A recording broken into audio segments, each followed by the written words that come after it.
Hello, we're continuing our discussion with Dr. Michael Kerner, our Educational Director here at the Association for Advanced Training in the Behavioral Sciences.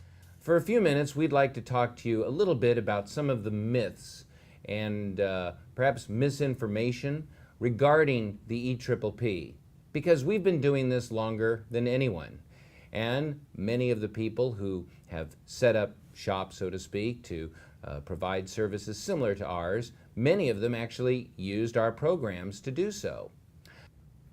Just recently, one of our customers mailed us some of the promotional materials that they had received from some of the other companies that are in the quote-unquote test preparation business. I'm reading now from one of these marketing pieces to give you an idea about why buyer beware is still something that everyone needs to underline. Let me quote from this piece. Quote, "You may have heard that the ASPPB, the association that writes the EPPP, recently released its EPPP exit poll results. ASPPB found that EPPP candidates who use online EPPP preparation materials, audio tools, and online test preparation listservs have by far the highest pass rates. Based on ASPPB's findings, there is no longer any need to attend expensive workshops or to be tied down to workbooks and textbooks." End quote. Well, the truth is, there is no poll except for one that was done in 2010. Yet this letter, which was mailed less than 2 weeks ago to our customer when they were shopping, uses the word recently released.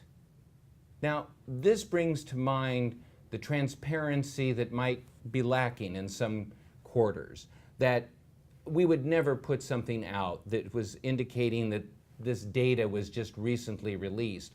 We can't even find the data on the ASPPB's website.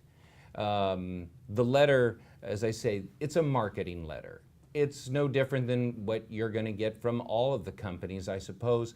But I do find it rather odd, Mike, that in this day and age, we're still seeing misinformation being sent out to applicants, which only heightens, I think, their anxiety. I think that is true. I think that I've always prided myself on transparency in this business, trying to have my name and license number associated to things that I say, to have the company stand behind the things that they say, to have people come through our world, so to speak, and leave. And so if I meet them at an APA meeting later in life, it's a positive reunion. People, I'm hoping, will remain very satisfied with us because hopefully we continue to do exactly what we say.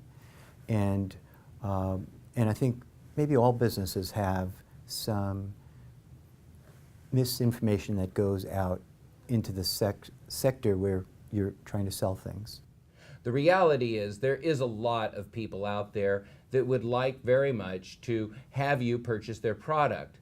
But we here at the association believe in total and complete transparency. That's why when you call our office, you won't be sold something that you don't need. You'll be sold something that is appropriate for you and something that you're comfortable with. And I can say this to you because I've been around this company for many, many years, as has Dr. Kerner. But it's this sort of misinformation, listservs. Listservs are postings made by people, some of which have passed the exam, some of which have not passed the exam. I think it's important that all applicants speak to people who have actually passed the exam recently, but also talk to those people that actually do the research, who actually make a career out of studying this exam. Well, that's what we do at AATBS.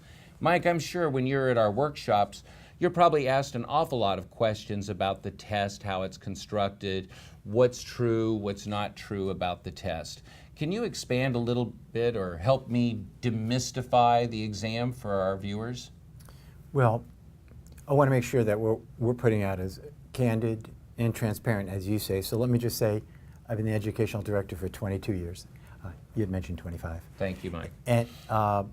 And the issue of looking at some of the myths that have been sort of produced out in the world and maybe echoed either online or by colleagues taking the exam is important to pay attention to, because there are some erroneous statements that are out there.